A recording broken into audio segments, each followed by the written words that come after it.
In 1982, the Securities and Exchange Commission sealed off the highest returning asset class in American history, and no explanation was ever given for why the people who needed it most were the first ones locked out.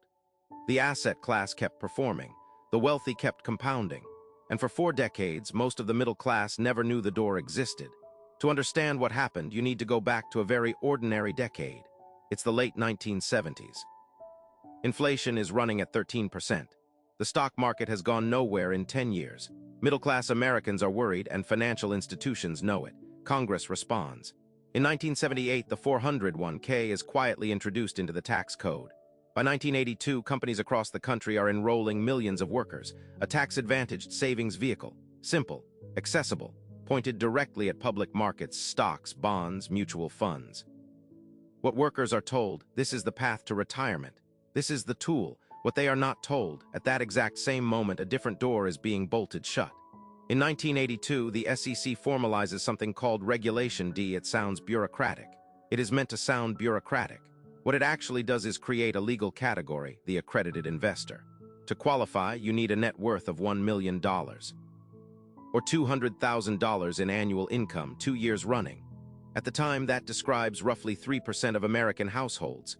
Everyone else, the other 90%, is now legally barred from accessing private equity, venture capital, private credit, the kinds of funds that back real companies at the ground floor before the public ever hears about them.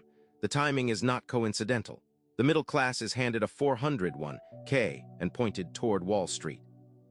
And at the exact same moment, a separate investment system, one with much higher ceilings, is placed behind a door only the wealthy can open. 2 tracks built at the same time from the same offices for different people. The official explanation then and now is investor protection. Private investments are illiquid. They're complex. They carry risks that ordinary people can't absorb. The accredited investor standard exists to shield people without the financial cushion to survive a loss. That's the argument. Here's where it falls apart. The same pension funds managing retirement money for teachers, nurses, and firefighters, people who are decidedly not millionaires, were pouring billions into private equity throughout this entire period. Legally, quietly. CalPERS, the Yale Endowment, Harvard Management Company. The workers couldn't invest in private equity, but their pension managers could and did on their behalf without ever being required to say so. Here is the number no one puts on a pamphlet. From 1986 to 2020, private equity returned an average of 14% annually. Public stock markets returned roughly 10% over the same span, 4 percentage points. It sounds like a rounding error. Run it for 30 years, and it is the difference between retiring and working until you can't. $100,000 at 10% compounded over 30 years becomes $1.7 million. At 14%, that same $100,000 becomes $5.1 million. $3,300,000 of difference, quietly, legally, year after year. Locked inside an asset class that 90% of Americans, that same 90% from 1982, were never permitted to enter. And here is what makes it genuinely difficult to dismiss. The institutions knew. They measured it. David Swenson, Yale's endowment director, published a book in 2000 that described the accredited investor framework as a structural disadvantage for ordinary savers. He calculated the gap. He named it. He put the math on paper. The book sat in university libraries for 2 decades. The rules did not change. In 2012, the JOBS Act began cracking the door. Regulation A+ in 2015 allowed limited crowdfunding into private deals. The SEC revised its accredited investor definition in 2020, the first revision since 1982. 38 years between edits. Ask yourself who benefits from a rule that goes unchanged for 38 years.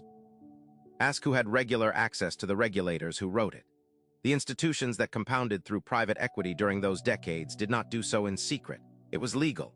It was filed. Quarterly reports exist. What was never printed on any new employee enrollment form, never stated plainly in any 401k brochure, was that the investment system has 2 levels. One for the people, the rules named.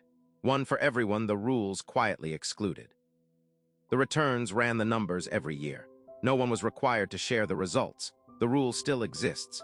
The income threshold is still $200,000. The net worth threshold is still $1 million. Your primary residence doesn't count toward it. Neither figure has ever been adjusted for inflation. In 1982, $1 million would be close to $3.5 million today. If the standard was always about protecting people from complexity, Why does the bar stay fixed while everything else rises? And who decided that the people least able to afford a lower return are the ones who should receive it?